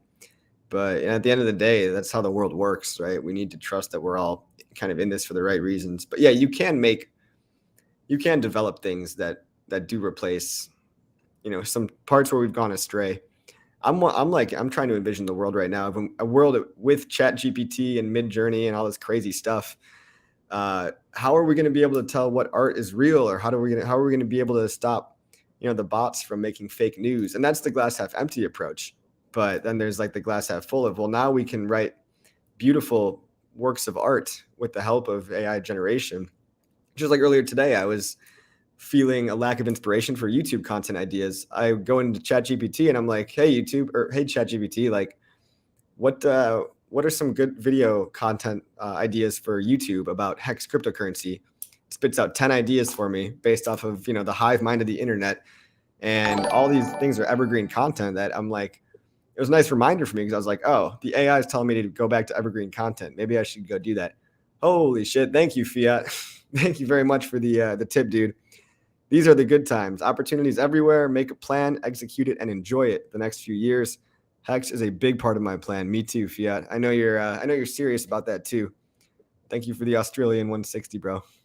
It's exactly that in our increasingly complex world, where now we're going to have to tell the difference between AI and non-AI, right? Like between like human artists, between like between like a deep fake of one person versus like what they're really saying.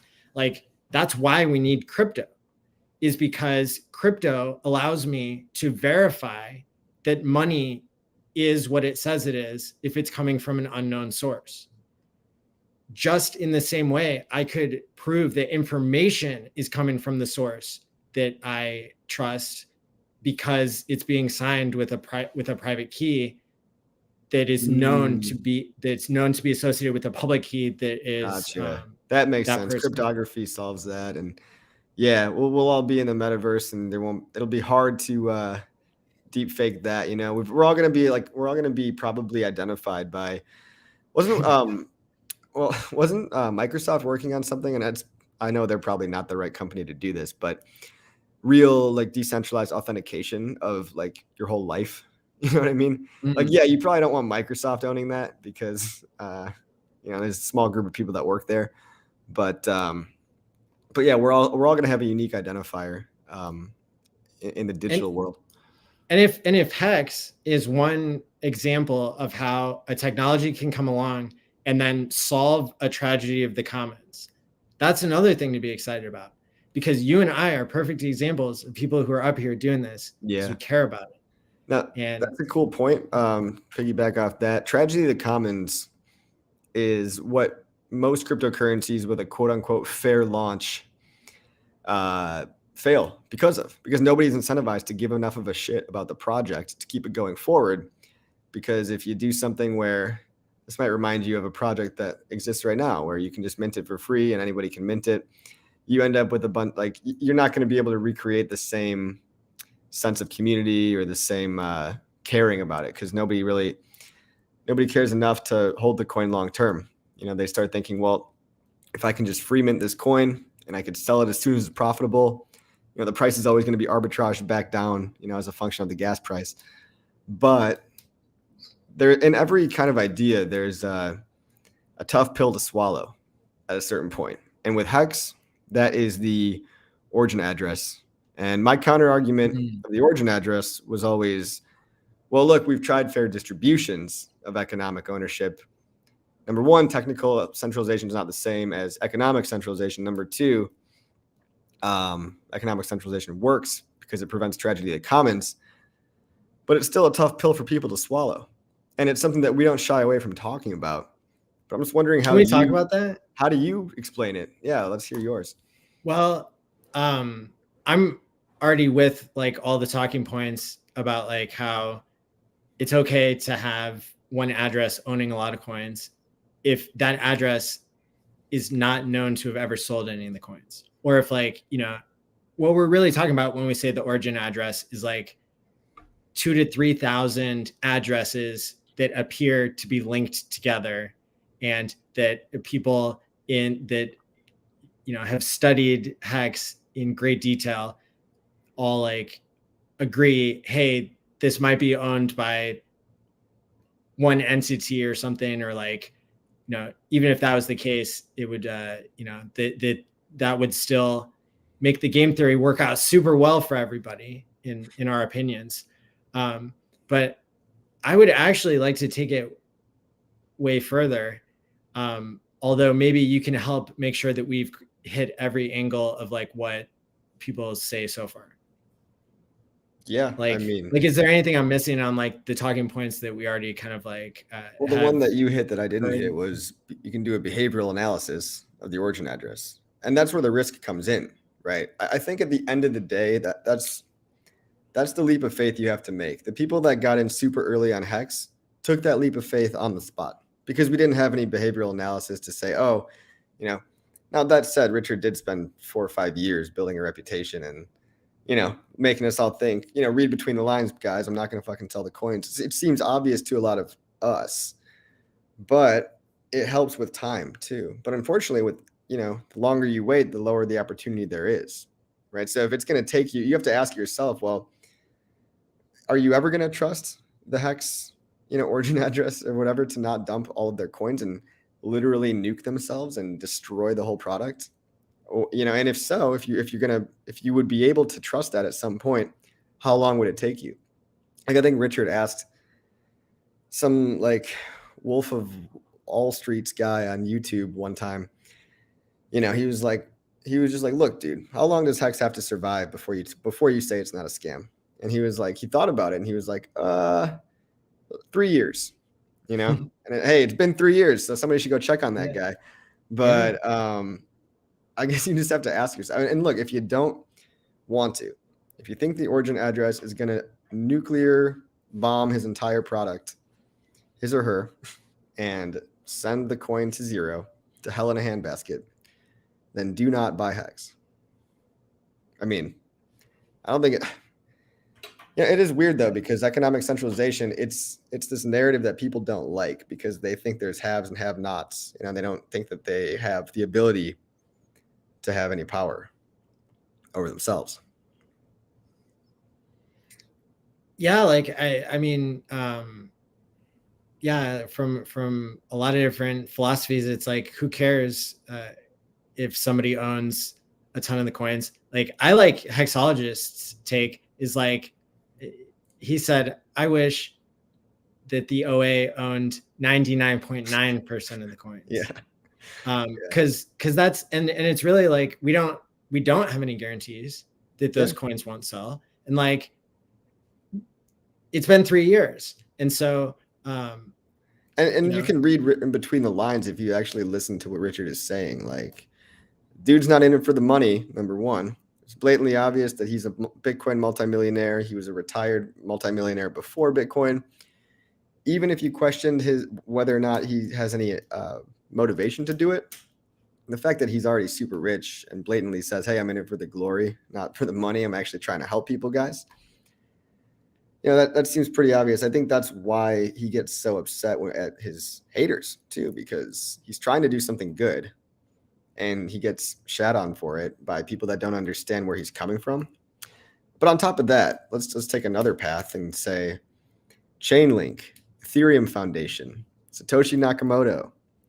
These guys own large percentages of their coins, right? Like, look in any of the top 100 ERC20 tokens, and there is centralized ownership in every single one of them.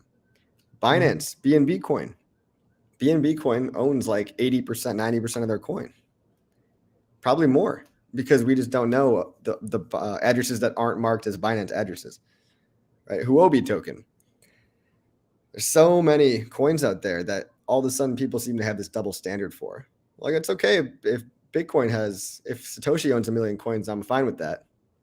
Even though, what if Satoshi wakes up from the dead and sells all his Bitcoin? The Ethereum Foundation, Charlie Lee, have actually dumped Ethereum, and Litecoin. They sold the tops. And for some reason, nobody cares. Like Vitalik sold some of his ETH at the last Ethereum top. Charlie Lee sold all of his Litecoin in 2017, that cycle. Dumped it on his followers' heads. That didn't get any news articles. I don't know why, but people didn't really bat an eyebrow over centralized economic actors that acted bad. And we've got a centralized economic person that's proven behaviorally on blockchain data to be nothing but a positive actor. And you can actually, so it's easy to say that the origin address coins are dormant, right? Because for the most part they are, but there have been 4 instances of the origin address making a decision or an action that has actually indicated positive sentiment towards the product. Early on in HEX, there were a couple of, I would call them signaling stakes, where the origin address made a 10-year stake and I think a 15-year stake. I think that was just a gesture of good faith, right? Like, hey guys, I believe in it too. He was one of the first earliest liquidity providers on Uniswap to create a market for HEX. The big payday events. How do you know that? Well, out of curiosity. That's I know because my source is some guy on the internet, basically. But the guy that did the HEX audit, I think, also called out that there was maybe a time where some, and it's not all the liquidity, right? Just one initial early liquidity provider might have been tied to the origin address. Maybe. That one I'm not sure about, okay? One that I am sure about is on Big Payday. The origin address staked 90% of their HEX, which basically led to massive gains for the long-term holders, much smaller gains for the short-term holders.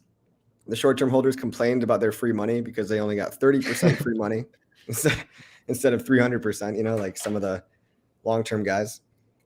And then finally with Hedron, I think there was a Hedron sell wall put up by an origin address sister wallet on a Hedron HEX liquidity pair to try to establish a relationship in those 2 liquidity pools. So those are four real things that are trackable on chain. Not one of those things involves anybody selling any HEX ever. Yeah, well, I mean, the liquidity would be a type of sell in some senses, although that's never been confirmed to me that that the OA did provide liquidity. And it's something that if anybody has any information, like, let me know. And I'm curious to like get the record straight and everything. I'm super impressed that you are able to name off, you know, all the OA behaviors that we've seen, because it is like super fascinating that all of these things have been unpopular things that the OA did. It wasn't just like the OA doing things to like trick people into having more faith in the system. No, it's like, this is the OA being true to the system of like long-term, of like, here's the signal of like what is helpful in the system for people to understand that 15 years is different than 10 years, even though the interface maybe doesn't show it as much. I would give you another example of when the OA acted in an unpopular way was when the OA sacrificed for PulseChain. It was very unpredicted. And I would say that's like the one thing in HEX. Like, I've made a lot of calls that were incorrect, but that's one call that I made was I guessed that the OA would sack like 10 billion for PulseChain. Oh, nice. And everybody was saying that the OA wouldn't sack at all. Yeah. When I forgot about that one, when the OA did that, I felt so stupid. I was like, oh, did I really think he wasn't? Like, of course. Like, it felt so obvious after the fact, but yes. I just wasn't thinking about it. And it's because like you always want to have like the bullish case in your mind, you know, just that you're going to get all these points and that these points matter and stuff. It didn't even cross my mind that was like I just kind of forgot. I'm still beyond happy to have my slice of the pie, obviously, but like it makes sense why he would do that. Well, and so people could look and say like, oh no, my points got diluted, like blah, blah, blah. And at the end of the day, I mean, all you're doing is sacrificing for freedom of speech and freedom of movement. And there's no expectations of anything. I think that it's really interesting because the whales that I talked to were really pissed, but then they still sacrificed for PulseX. Yeah. And so it was the right thing to do, I think, from the perspective of like, what else does the OA do? It protects us from malicious forks. It protects us from us, kind of like a Sybil attack situation. It can help with vampire attacks and stuff like that. And so I think that it's if you want to say that Hex has like one piece that is still debatable, I think the OA is it. I think the OA is still debatable. Now, what I really want your feedback on is this new idea I'm onto, that like, how would things be different if the OA started like staking all of its liquid coins? And most people are against this idea because it would decrease the yield. Yeah. But remember, the total APY comes from price appreciation and from any yield that's earned, and really from time lock. Time locking is the thing that at the end of the day, most people get the majority of their returns from is from being patient. And so I think it's really interesting to me to hear different members of the Hex community kind of discuss this topic of like, how would you like it? Because the way I see it is, you have more certain economic policy. People can't say, oh, the OA is going to sell. So you have the liquid coins are no longer liquid. Yeah. You have less, if you have less APY to the people who are time locked, their gains are still going to show up the same, except in price appreciation. So the value actually gets transferred. Like the price of Hex can't go up as much if people are getting tons of APY all the time. So if you cut the APY down, then you have less supply, and with the same amount of demand, the price can be higher. And the number one advertisement, I would say, for Hex is the price, because it's posted everywhere. It seems reasonable. So you're talking about the unsustainability FUD, right? Like a lot of people say, oh, Hex is unsustainable because look at all these OGs on staking, and they're massively, dumping on because they have way too much that they got early on. Not true necessarily. We saw a guy with 300 million Hex, and he sold the price to 2.5 cents, and it wicked right back up to 3, right? Like Hex is resilient. So I don't think the origin address would have to do anything like that for a long, long time. But I think it's always a card in his or her back pocket of, for sure, they can change the total staking percentage in order to accommodate for a more stable environment where Hex is more universal and ubiquitous. Until that time, volatility is a feature that, when I listen to Richard, he likes the volatility, because I think in his mind, and in my mind too, we're still so early. If a whale wants to dump, let's get him out at the bottom. I'd rather get him out at the bottom, right? Like, I only want the serious people here. And if a whale wants to dump, let them dump whenever they want, because if they're dumping in this current low liquidity, high APY environment, the effects, although it is more drastic on the price chart, it also recovers much quicker. So, in the future, if, and it might not ever become a problem, right? But if APYs come to a point where the OA deems as unsustainable, yeah, they can change that total percentage staked metric. They can get a large part of the inflation, lowering the APY rewards for everyone else, but also signaling to everyone else, hey, Hex is not much more safe from volatility, right? But the volatility is the feature right now. The volatility is like, the fact that there is still so much volatility means there's still mad gains on the table. So if Hex becomes a stable coin one day, I would love for Hex to be a stable coin, because it's still a great buy then. Let's say Hex stabilizes at $50 one day in like 7 or 8 years.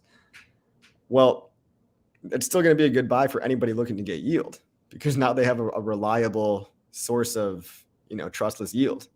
Even if the yield is way lower, let's say the maximum yield's only 20% instead of 35%. Well, 20% still beats the hell out of inflation. It's still attractive to me, right? Even at those future scenarios. I knew you'd have a good take on this. Like, I like how you were saying that, at the end of the day, whales dumping when the price is low can actually be more of a blessing because it gets them out, and the price volatility, like that's a good thing. That keeps the system in check. So for sure. Yeah, it's a good question. I've haven't thought about that point in a while, but I had thought about that before. Like, yeah, the staking percentage can rise or fall and sort of play with the APY numbers there. So pretty cool stuff, man. Hey, we're at almost 2 hours. Let's finish up on a couple of topics. What did we not talk about that I wanted to talk about? Bear market, guys, I don't know. If I'm pulling a number out of my ass, let's call it 6 more months. 6 more months of bear market. I mean, we can all guess. You want to give the people a guess or not? 6 months as well. Exactly. Matty doesn't care. Okay. Let's see. And finally, yes, the SEC, guys. The SEC, the chilling effect. I just want to end this with one more warning or basically just one more word of advice. Just don't worry, guys. Everything's going to be okay as far as legalities go. A couple of influencers got subpoenas, and the SEC is overreaching massively on what they're asking for. And what they're asking for, as far as I understand it, is connections with Richard Hart paying them, which we know did not happen. So it's going to end up being a big nothing burger and a really unfortunate bill for Matty to pay. But thanks to the community. It sounds like you've got some thank cash. you. Thank you for the community for helping me out there. And I'm going to keep trying to pay it forward, with what I do. So I think that's obvious, right? Like, you've already built this whole channel for free. You've already built this app for free. I think I think the donations, I think you've earned more than that, honestly. But yeah, I'm sure that whatever you don't use will be put to good use. I just want to try to instill in people that if you censor yourself before anything's actually even happened, that's worse than anything else. So the people that are coming out now and advocating for HEX, I think it's almost like a filter for people, right? The people that actually have conviction and actually understand about the legalities and the fact that they're not that serious, they're all going to pass. Those are the types of people that are still here that are going to be battle hardened in the bear market. And if you're going to let this little nothing burger kind of scare you off, well, I just say focus on your own conviction, focus on learning a little bit more. Because the more I've learned about the whole situation, at first it was a little scary, but the more I've learned, the more confident I am that not only is it probably going to blow over, but we're also, whatever Discourse Syndicate is doing is probably going to work out in positive light for HEX by going after a totally separate case about trying to get the SEC off our backs permanently by declaring HEX not a security, so that we don't ever have to go through this again, right? So what would you like to say to people out there about like the chilling effect and all that? Yeah, I would say like I don't think there's a better example they could have picked other than me for somebody who can show all my finances on the legacy and the crypto sides, and just really impress them with how I'm volunteering. I'm not being paid. I have never taken any money to promote anything, and that's rare in the space. So it's another example of where Hexicans are acting way different than everybody else, and it's about time somebody looked into it. With that being said, like success in a way, yeah. We're with that being said, like stop overreaching, silly SEC, and but yeah, like the other point I wanted to make is just that that the HEX conference online is going to be coming up soon. It's going to be hexconference.com again this year. It's going to be January 6th through 9th in the evenings. And that's going to be the third annual one that I've put on. Richard will speak on the last day, and people can go to my YouTube channel to see where the landing pages are for all that. Good stuff. We might even have some hopefully former SEC employees that are newfound Hexicans at the conference. If everything goes our way. Thanks a lot, guys. Love having you here. You guys are awesome. Like and subscribe.